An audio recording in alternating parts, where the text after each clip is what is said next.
It's right here. I don't know if you can see this. It is the Blackmagic PYXIS, and I have some interesting thoughts about this camera. Basically, my first impressions. Let's get to it.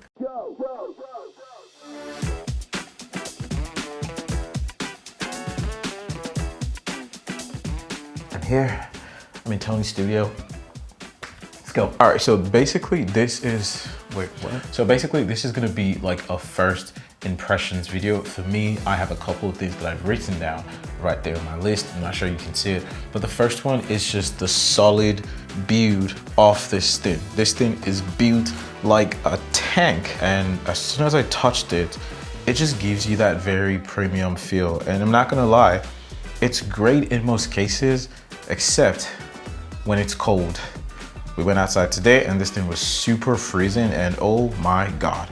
But overall, solid build. I'd say this is like a 9 out of 10. I can't think of anything else that I could possibly want them to build in this, but of course I'm not gonna give them 10.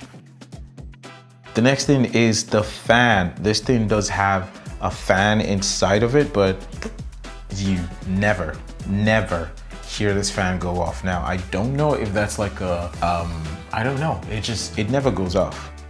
Now, this next thing is really a jab at Sony, but the menu on this thing is really intuitive to use. I feel like even me as a Sony user, I became jealous of this, and I'm not gonna lie, I'm really tempted to pick up this camera. Matter of fact, I think I will pick up this camera. Come in. I will pick up this camera. And the menu is just so intuitive compared to like a Sony or like anything else. What do you think?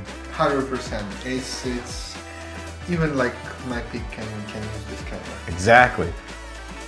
Yeah. The next thing is, I feel like for anyone who is going to be buying this, so if you're coming from like a DSLR or mirrorless camera and you just want to get that next level type of like gear in terms of what you're having, I feel like before you go ARRI level, this is possibly the next best thing that you could possibly have. Yes, there's the Komodo, but once again, the price point of this really makes this extremely solid.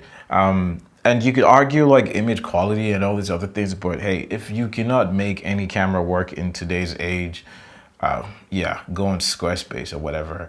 Another impressive thing is that this thing boots up in 5 seconds compared to the Red. The boot up time of this is 5 seconds compared to the Red.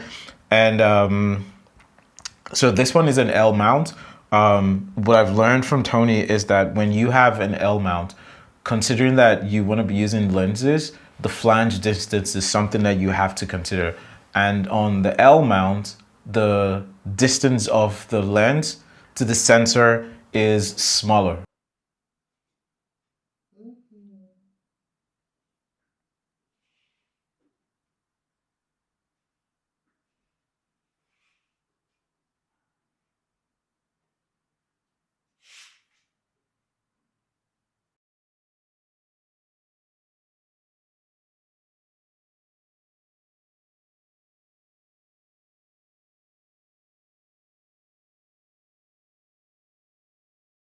So that's why. And yeah, I don't have this camera yet. This is Tony's camera, but I'm telling you, I'm this close to getting this camera. That's it, and I'm done. I gotta get out of this place.